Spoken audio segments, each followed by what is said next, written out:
anggota saya sendiri Herlina Indasari, nomor absen 17, dan Ilham Hermanda, nomor absen 18. Kali ini kita akan membahas siklus GLP atau General Ledger dan Pelaporan. Ini ada dasar hukum yang berkaitan dengan modul GLP, bisa dibaca sendiri aja ya teman-teman. Kemudian pengertian dari modul GLP sendiri. Modul GLP merupakan modul sakti yang memuat keseluruhan proses yang terkait dengan akuntansi dan pelaporan. Fungsinya ada membuat jurnal yang di-trigger oleh transaksi yang dihasilkan oleh modul lain atau subledger, kemudian membuat penyesuaian dan jurnal yang tidak dihasilkan modul lain, memposting jurnal dalam rangka pembentukan laporan, tutup periode, membuat laporan keuangan sebagai bahan untuk pertanggungjawaban, dan yang terakhir rekonsiliasi, konfirmasi, dan konsolidasi. Kemudian ada penerapan SHP berbasis akrual. Nah, ini seperti yang sudah Pak Aris jelaskan sebelumnya, kalau kita bisa pakai aplikasi terintegrasi itu terdiri dari 2 aplikasi, yaitu SPAN yang digunakan oleh BUN, ini akan menghasilkan LK-BUN, kemudian Sakti yang digunakan oleh KL dan akan menghasilkan LKKL. Kedua aplikasi ini menjadi suatu sistem aplikasi yang terintegrasi. Namun, apabila Saktinya belum bisa dilaksanakan, maka LK-nya akan disusun menggunakan aplikasi Saiba dan iRecon dan menghasilkan LKKL. Proses bisnis yang terjadi untuk penyusunan LK, di sini ada sistem akuntansi dan kebijakan sistem akuntansi pemerintah dan kebijakan akuntansi. Kemudian di dalam sistem akuntansinya ada IPO seperti biasa yang terdiri dari dokumen sumber transaksi sebagai input. Kemudian proses akuntansi ada beberapa ya teman-teman. Ada yang pertama analisis transaksi, kemudian jurnal, dan juga posting. Dan outputnya ini berupa laporan keuangan. Ini contoh beberapa laporan keuangan yang dihasilkan. Nah ini kriteria dari laporan keuangan yang biasa kita pelajari di akuntansi komersial juga. Di sini ada proses dan laporan keuangan dari sistem akuntansi instansi. Maaf teman-teman, ada typo di situ. Yang pertama ada formulir dokumen sumber, kita buat jurnalnya, jadi ada 2 jenis, ada yang akrual dan ada yang jurnal kas. Kemudian yang jurnal akrual yang masuk ke buku besar akrual, yang jurnal kasnya ke buku besar kas. Kemudian apabila ada penyesuaian di akhir tahun, maka kita buat penyesuaiannya. Kemudian dari hasil penyesuaiannya, kita buat trial balance-nya. Dan apabila sudah tidak ada penyesuaian lagi, kita susun laporan keuangannya. Laporan keuangannya sendiri, ini di bawah ada macam-macamnya, yaitu LRA, LO, kemudian LPE, neraca, dan CALK. Nah, dokumen sumber yang digunakan dalam proses bisnis tadi ada saldo awal, ini migrasi dari aplikasi existing, karena beberapa ada yang belum menggunakan Sakti. Jadi ini dimigrasi dari aplikasi Saiba ke Sakti. Nanti apa aja yang dimigrasi datanya akan dijelaskan di slide-slide selanjutnya. Kemudian ada dokumen anggaran, dokumen transaksi tahun berjalan, dokumen pengesahan, dokumen transaksi akrual, dan dokumen transaksi lainnya. Kemudian ini fitur modul GLP. Yang pertama dia accrual basis. Kemudian pembentukan jurnal secara tradisional. Maksudnya, jurnal sebagian besar terbentuk dari modul by system. Kemudian ini ada tracing jurnal, yaitu penelusuran transaksi ke histori datanya. Ada tutup buku, konsistensi data, atau pada periode yang ditutup hanya dapat dilakukan perubahan dengan mekanisme koreksi ke periode yang open. Ini juga sebelumnya udah dijelaskan sama Pak Aris ya. Kalau misalnya kita ada koreksi, kita harus nunggu sistem ada yang buka periodenya dulu, baru bisa kita koreksi. Kalau enggak, kita ke periode yang di open. Terus, konsolidasi topologi online. Konsolidasi laporan ini tanpa proses kirim terima ADK-nya. Kemudian ada laporan realisasi kinerja. Ini digunakan untuk keperluan manajerial pelaksanaan anggaran. Kemudian laporan fund available ini berisikan ketersediaan dana dan periode 13 dan 14 untuk unaudited dan audited-nya. Nah, dalam modul GLP penggunanya ini operator. Kalau misalnya kita lihat di modul-modul sebelumnya kan ada beberapa peran ya, tapi di sini operator aja, dan kewenangannya itu ada yang melakukan kewenangan si operator ini melakukan RUH, jurnal penyesuaian atau koreksi dan realisasi kinerja. Kemudian ada juga proses validasi jurnal, proses posting, tutup periode, dan yang terakhir pencatatan laporan keuangan. Proses penyusunan LK Sakti. Bentar, ini ada yang enggak. Nah, ini harusnya slide-nya kayak gini ya. Nah, ini seperti yang saya udah jelasin sebelumnya, ada migrasi saldo awal kan dari aplikasi Saiba ke Sakti. Nah, yang dimigrasi ada persediaan, BMN Aset Tetap atau ATB, kemudian saldo neraca. Jurnalnya ini seperti jurnal di modul-modul, di semua modul. Jadi ada jurnal komitmen, pembayaran, jurnal bendahara, jurnal aset tetap, jurnal persediaan, jurnal piutang, jurnal manual, dan penyesuaian. Kemudian setelah kita buat jurnalnya, kita validasi dan posting ke neraca saldo. Kalau misalnya sudah tidak ada penyesuaian lagi, kita lakukan tutup periode, kemudian kita buat pelaporan, yang hasilnya itu ada laporan pembukuan basis akrual, laporan pembukuan basis kas, rekonsiliasi, dan yang terakhir laporan konsolidasi.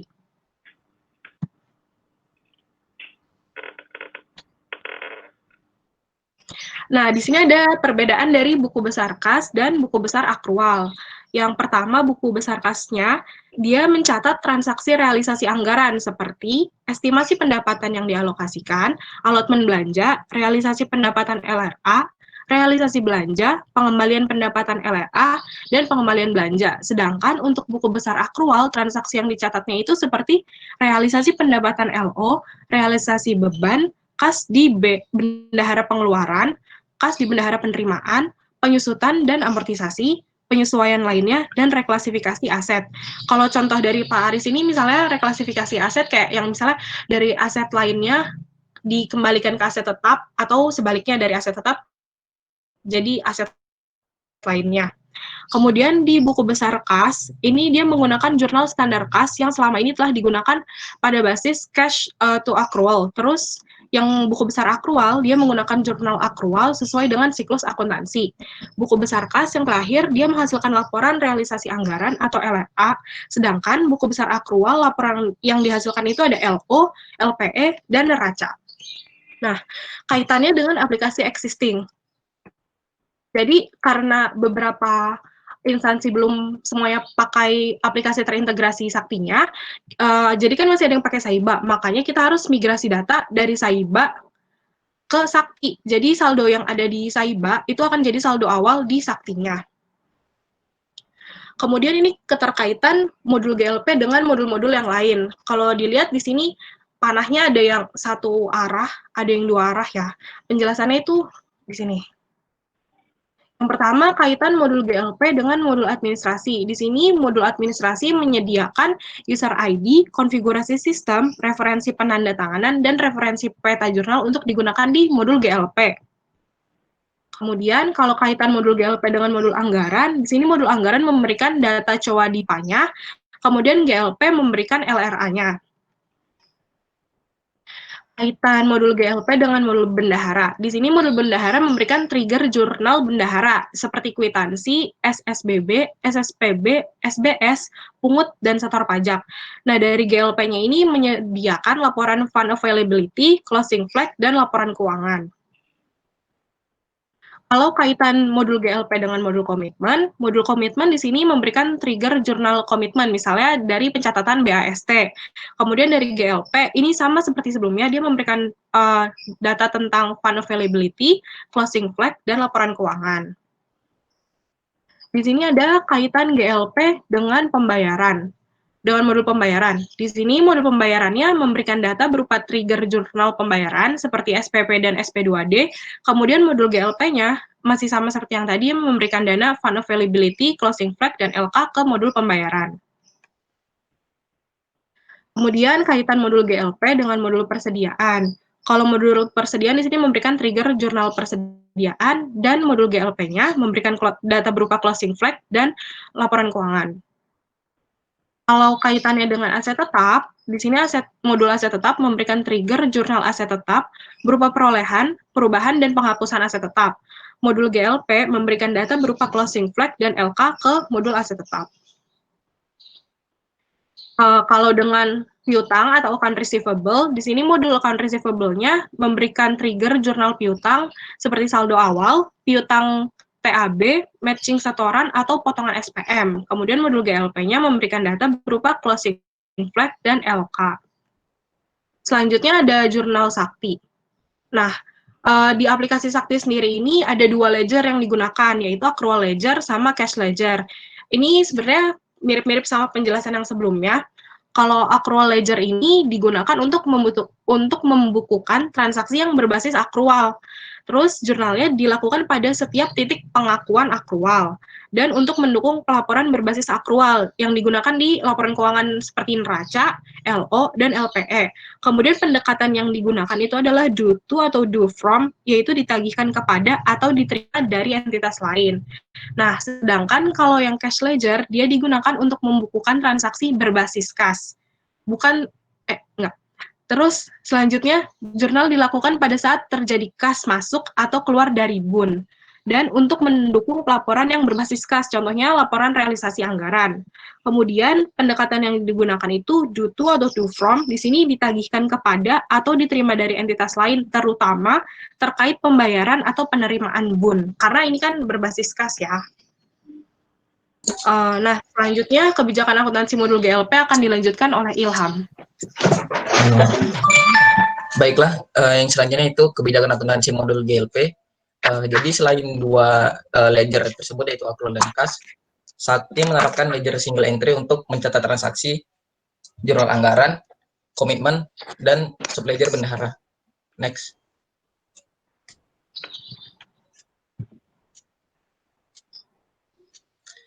Yang pertama itu jurnal modul anggaran. Jadi tingkat penggunanya itu ada operator, validator, dan approver. Nah, untuk operator itu spot jurnalnya itu ada di konversi DIPA. Data anggaran jurnalnya adalah single entry dan tidak diperlukan proses posting. Ketika anggaran sudah dikonversi, langsung masuk laporan.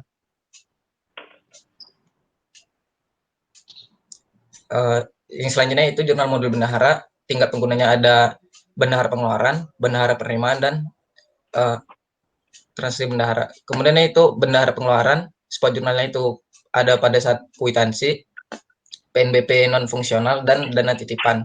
Kemudian untuk bendahara penerimaan, spot jurnalnya yaitu PNBP fungsional. Kemudian saat terjadi transaksi bendahara, jurnalnya akan dibawa ke buku besar accrual dan buku besar kas. Berikut rincian dari transaksi bendahara, yaitu pada saat penerimaan persediaan dan aset intracomptable, itu akan dilakukan pengakuan kapitalisasi. Kemudian saat potongan pajak dan penerimaan dana titipan, akan dilakukan pengakuan utang bendahara.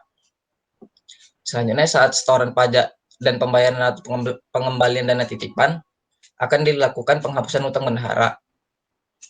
Kemudian saat penerimaan PNBP, akan diakui pendapatan LO. Kemudian saat menyetorkan PNBP, akan diakui pendapatan LRA. Kemudian selanjutnya itu jurnal modul komitmen.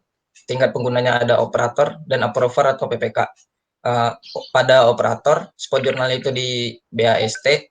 Kemudian saat terjadi transaksi komitmen, jurnalnya akan berpengaruh pada buku besar accrual, tidak ada buku besar kas. Rincian transaksi komitmen itu pada saat pembelian persediaan dan aset intracomptable itu akan dilakukan pengakuan kapitalisasi. Kemudian saat pembelian aset extracomptable dan jasa akan diakui sebagai beban. Kemudian yang selanjutnya itu jurnal modul pembayaran. Tingkat penggunanya ada operator, validator PPK, validator atau PPSPM atau KPA. Untuk operator, spot jurnalnya itu pada saat mencatat nomor SP2D. Kemudian untuk validator itu ada memvalidasi SPP. Kemudian saat terjadi transaksi pembayaran, jurnal SPP dan SP2D itu akan berada di buku besar accrual, dan jurnal SP2D akan juga berpengaruh pada buku besar kas.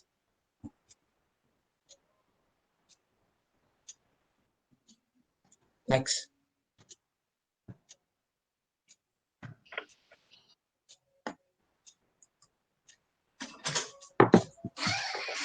Next, Lin.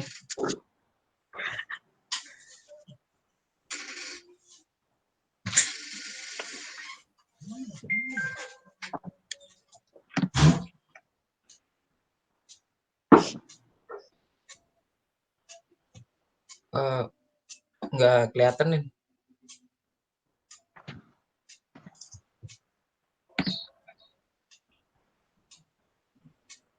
Maaf Pak, ada kesalahan teknis.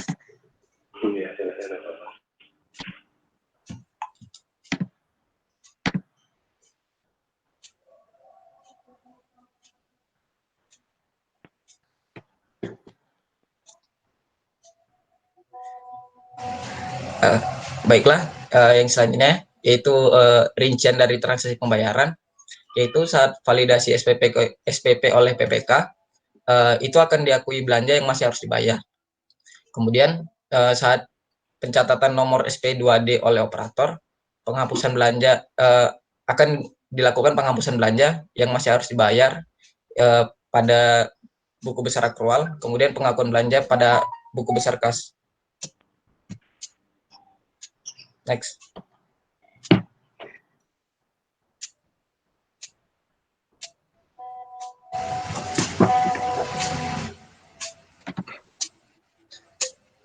Maaf Pak, ada kesalahan teknis lagi Pak.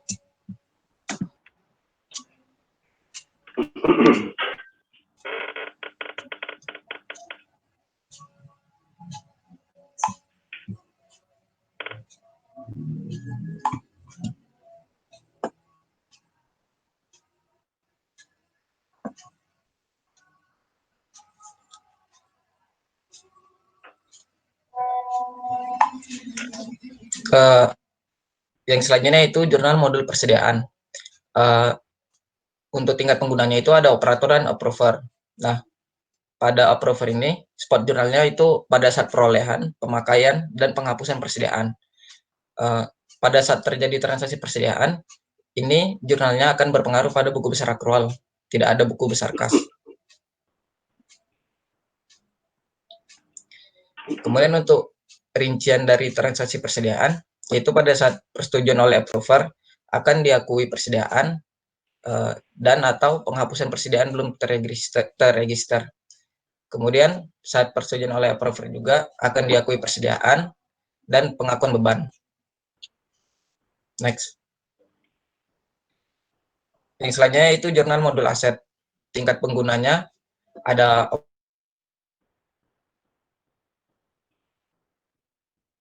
kemudian untuk approver spot jurnalnya itu pada saat ada perolehan, perubahan, dan penghapusan aset. Pada saat terjadi transaksi aset tetap, jurnalnya akan berpengaruh pada buku besar akrual. Tidak ada buku besar kas. Untuk rinciannya, pada saat disetujui oleh approver, akan diakui aset tetap, dan penghapusan aset tetap belum terregister. Kemudian saat penyusutan final, itu akan diakui beban penyusutan. Next. Kemudian ada jurnal modul GLP, tingkat penggunanya operator, itu spot jurnalnya pada saat simpan jurnal.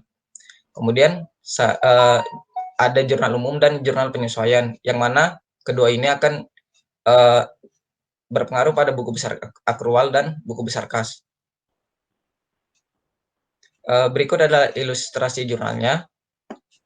Untuk pada saat BAST, itu jurnalnya persediaan atau aset yang belum diregister pada utang yang belum diterima tagihannya. Pada saat pendetailan, persediaan atau aset pada persediaan atau aset yang belum diregister. Kemudian saat diterbitkan SPP, belanja pada belanja yang masih harus dibayar. Kemudian utang yang belum diterima tagihannya pada belanja. Kemudian saat diterbitkan SP2D, belanja yang masih harus dibayar pada ditagihkan ke entitas lain atau dikel. Ini pada buku besar akrual. Kemudian di buku besar kasnya akan dibuat jurnal belanja pada ditagihkan ke entitas lain.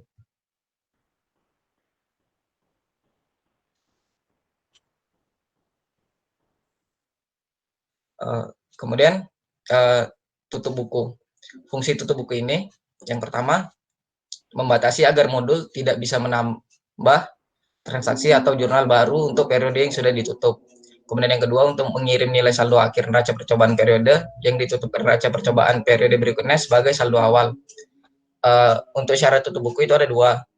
Yang pertama jurnal pada periode tersebut telah diposting dan periode sebelumnya sudah berstatus tutup. Jenis tutup buku ada dua, tutup buku sementara dan tutup buku permanen. Proses pembentukan laporan. Jadi awalnya ada transaksi, kemudian terciptalah jurnal. Jurnal ini akan dibawa ke buku besar akrual, kemudian diposting untuk dimasukkan ke dalam neraca percobaan atau neraca saldo akrual. Kemudian laporan yang dihasilkan yaitu ada laporan operasional, laporan perubahan ekuitas, dan neraca. Kemudian yang dibawa ke buku besar kas, kemudian diposting pada neraca percobaan atau neraca saldo kas. Kemudian akan dibuat laporan yaitu laporan realisasi anggaran, laporan realisasi pendapatan, dan belanja. Next.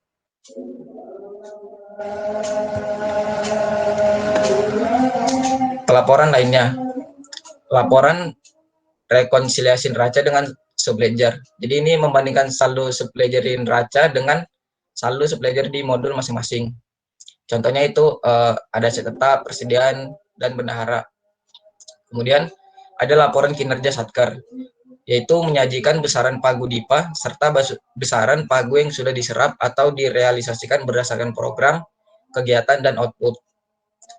Kemudian yang ketiga ada laporan ketersediaan dana, yaitu menyajikan posisi sisa pagu DIPA beserta besaran realisasinya pada saat laporan tersebut diproses. Kemudian yang terakhir yaitu ada laporan transaksi falas, itu menyajikan jurnal terkait transaksi menggunakan currency valuta asing. Mekanisme rekonsiliasi Satker pengguna sakti. Nah, di sini ada yang namanya aplikasi e-rekon laporan keuangan. Aplikasi e-rekon LK adalah aplikasi berbasis web yang dikembangkan dalam rangka proses rekonsiliasi data transaksi keuangan dan penyusunan laporan keuangan kementerian dan lembaga mulai tahun 2016. Harapan dari adanya aplikasi e-rekon LK ini yaitu proses rekonsiliasi menjadi lebih mudah, bisa dilakukan mandiri dari mana saja oleh Satker, tidak perlu ke KPPN. Kemudian yang kedua, terbentuk single database yang berisi data seluruh kementerian dan atau lembaga sebagai bahan penyusunan laporan keuangan. Yang ketiga, data yang dikirim oleh Satker atau UAKPA adalah sama dengan data yang dikonsolidasi oleh UAKPA pada tingkat wilayah, eselon 1, dan tingkat kementerian untuk menyusun laporan keuangan. Dampak dari e-rekon ini yaitu tidak diperlukannya rekonsiliasi tingkat atas dan tidak diperlukan aplikasi Saiba tingkat atas. Nah, ini adalah mekanismenya sebelum, yaitu pada awal sebelum ada aplikasi e-rekon LK. Nah, untuk penjelasannya sama seperti yang sudah dijelaskan oleh Pak Aris. Next. Kemudian yang selanjutnya e-rekon LK generasi 1. Fungsi aplikasi e-rekon LK generasi 1 ini melakukan rekonsiliasi eksternal data pagu dan realisasi anggaran serta saldo kas antara UAKPA dan KPPN. Yang kedua, membantu menyusun atau mengkompilasi laporan keuangan kementerian dan lembaga dari tingkat wilayah, eselon 1, dan tingkat kementerian atau lembaga. Seluruh Satker mengirim data Saiba ke aplikasi e-rekon LK tiap bulan. Berdasarkan data dari seluruh Saiba tersebut, aplikasi e-rekon dan LK menyusun laporan keuangan tingkat wilayah, eselon 1, dan kementerian lembaga. Dengan demikian, tidak ada lagi Saiba tingkat wilayah, eselon 1, dan tingkat kementerian dan lembaga. Yang kedua, tidak terjadi perbedaan data atau laporan antara aplikasi tingkat Satker hingga kementerian lembaga, tingkat kementerian lembaga. Kemudian selanjutnya ada e-rekon LK generasi 2. Fungsinya yaitu monitoring rekonsiliasi internal antara UAKPA dengan UAKPB, antara UAKPA tingkat eselon 1 dengan UAKPB tingkat eselon 1 dan UAKPA tingkat kementerian dan lembaga dengan UAPB tingkat kementerian dan lembaga. Terus yang kedua, penyusunan laporan barang pengguna tingkat UAPB wilayah, eselon 1, dan tingkat kementerian atau lembaga. Pada saat SIMAK kirim ADK ke Saiba, seluruh data transaksi SIMAK dikirim ke Saiba, tidak hanya jurnalnya. Oleh Saiba diupload ke aplikasi e-rekon LK pada saat upload bulanan. Berdasarkan data dari upload seluruh Saiba tersebut, aplikasi Erekon LK menyusun laporan keuangan dan LBP tingkat wilayah, eselon 1, dan kementerian atau lembaga. Rekon tingkat satker antara SIMA dan Saiba tetap ada. Next. Jadi berikut harapannya setelah adanya Erekon LK generasi 2. Untuk penjelasannya sama seperti yang sudah dijelaskan oleh Pak Aris. Kemudian proses rekonsiliasi online. Jadi yang pertama dilakukan yaitu melakukan pusdata sakti secara terpusat. Kemudian yang kedua, data sakti akan dilakukan rekonsiliasi oleh sistem secara otomatis. Kemudian hasil rekon dan bar terbentuk. Kemudian yang keempat, bar disetujuin. Kemudian yang kelima, kuasa pengguna anggaran menandatangani bar secara elektronik. Kemudian yang keenam, Kasivera menandatangani bar secara elektronik. Yang kemudian yang ketujuh atau yang terakhir, Satker mendownload bar dengan tanda tangan elektronik. Next.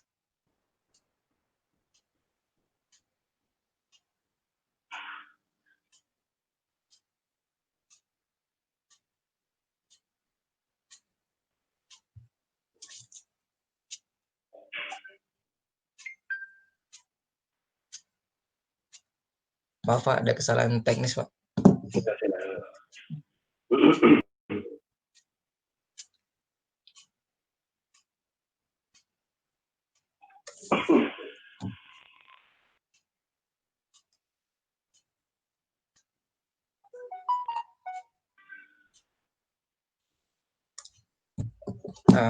Kemudian selanjutnya itu mekanisme pusdata sakti ke Erekon LK.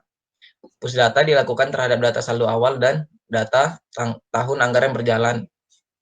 Data saldo awal didasarkan pada data sakti level satker yang kemudian di cross check dengan posisi BMN di neraca atau saldo awal pada aplikasi Erekon LK.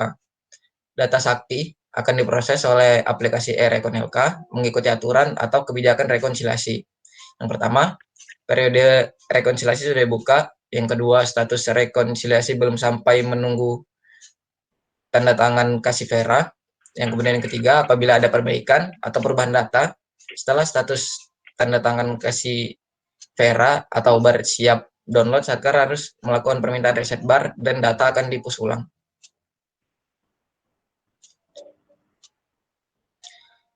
Konsolidasi laporan keuangan.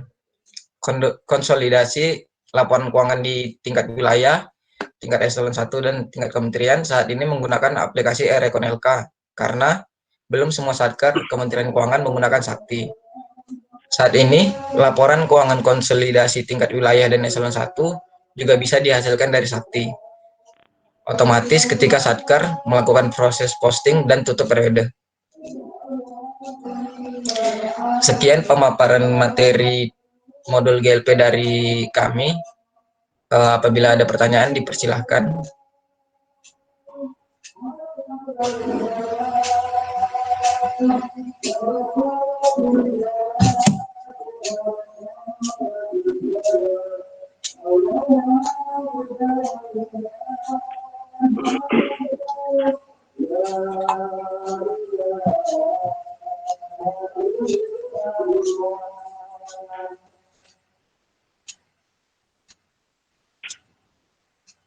Baik teman-teman, itu tadi ya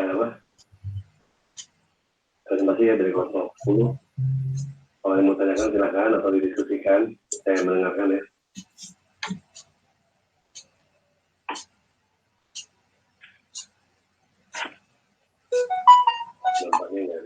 Gimana ya, mau nanya apa? Ya Pak. Ada yang mau ditanyakan silakan atau didiskusikan dengan teman.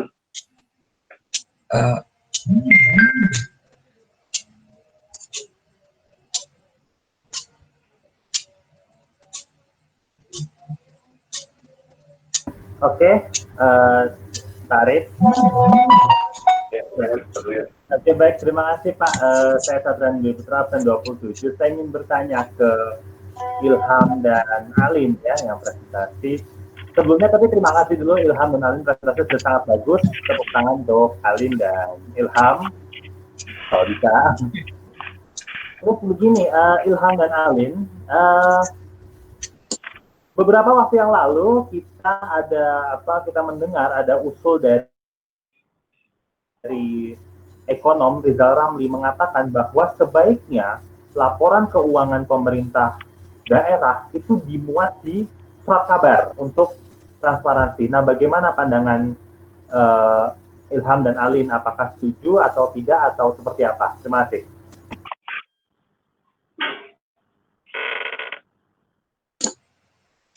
Baiklah, pertanyaan Satria tadi, apakah setuju kalau misalnya laporan keuangan itu dipublikasikan melalui surat kabar gitu kan, Sat? Iya, betul. Ya. Baik, ditampung dulu ya. Kemudian kalau ada yang mau bertanya, dipersilakan biar nanti sekalian aja dijawab semua. Ya, silakan. Selain Satria, siapa lagi?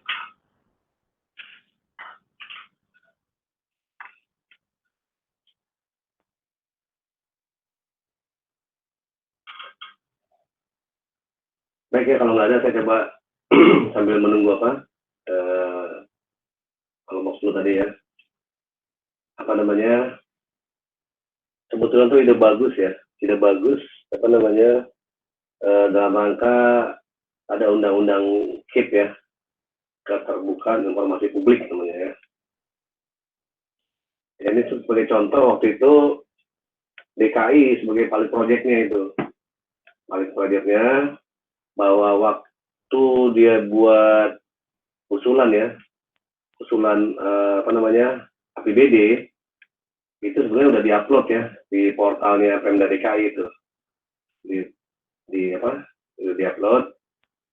Jadi masyarakat bisa melihat kalau perlu mengoreksi atau mengkritisi ya apa yang sudah direncanakan gitu oleh pemerintah daerah, termasuk laporan keuangannya. Cuman waktu saya ingat kalau nggak salah eranya Pak Jokowi, Pak Ahok gitu. Tapi setelah pergantian gubernur itu, kemarin kita dengar juga di media online maupun media massa gitu, ditemukannya beberapa hal kan. Kalau ingat mungkin kasus lem Aibon ya, dan seterusnya. Coba kan kemarin ada usulan kenaikan gaji itu juga rame kan. Jadi data tidak terbuka. Nah sebenarnya dalam rangka proses transparansi ini sangat penting ya, sangat penting. Artinya kalau kita berbuat jujur, tentu dikoreksi nggak jadi masalah kan itu. Nah masalahnya kalau kita nggak jujur itu yang jadi bermasalah. Itu dari sisi baiknya ya. Kalau sisi negatifnya saya juga belum tahu apakah nanti kalau misalnya di-upload disalahgunakan oleh orang ya. Tapi tentu ada sebetulnya kalau di undang-undang keterbukaan publik itu sebenarnya apa saja yang bisa di-upload kan gitu kan. Nggak mungkin kwitansi di-upload gitu ya. Nah nanti ini pengalaman ya kalau teman-teman bekerja mungkin tanda kutip ya ada beberapa lembaga gitu yang suka cari-cari hal ya, terutama yang nggak jelas itu. Begitu dia mendatangi kantor, saya minta data. Kalau data laporan keuangan sih sebenarnya bisa dikasih karena dia sifatnya udah publik kan kalau sudah ditandatangani oleh kepala kantor ya atau kepala instansi lembaga. Tapi kalau terkait dengan dokumen mentah itu memang bukan haknya mereka itu ya. Yang kadang-kadang di daerah itu entah sekolah entah apa karena takut atau nggak ngerti itu diberikan. Jadi itu dijadikan bahan oleh pihak-pihak yang tidak terlihat baik, jadi malah melakukan pemerasan dan sebagainya. Nah, itu kira-kira jawaban sementara dari saya Satria ya. Mungkin tambahan nanti dari kelompok 10 terkait pertanyaan Satria. Gitu kira-kira. Oke, baik, terima kasih Pak Aris.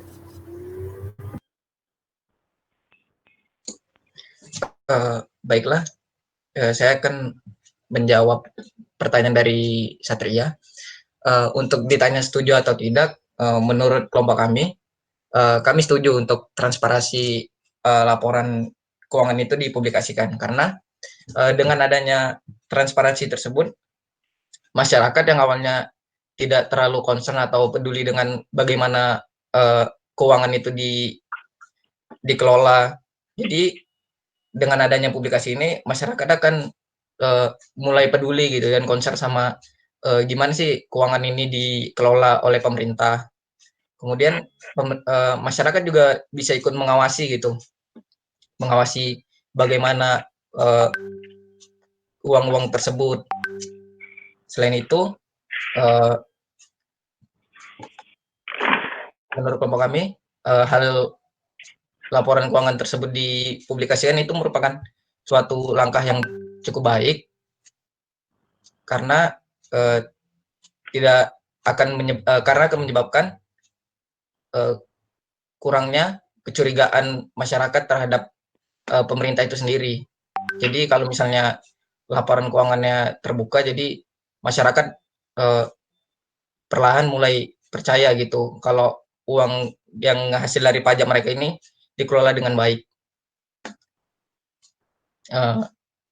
Saya rasa sekian dari menurut pandangan kelompok kami. Gimana Satria? Saya rasa sudah cukup lah, itu aja sih yang saya butuhkan pandangan kalian. Terima kasih Ilham. Iya, sama-sama Satria. Ya, baik ya. Kalau ada lagi jam 1 ya. Saya menambah sedikit tadi, sebetulnya kalau di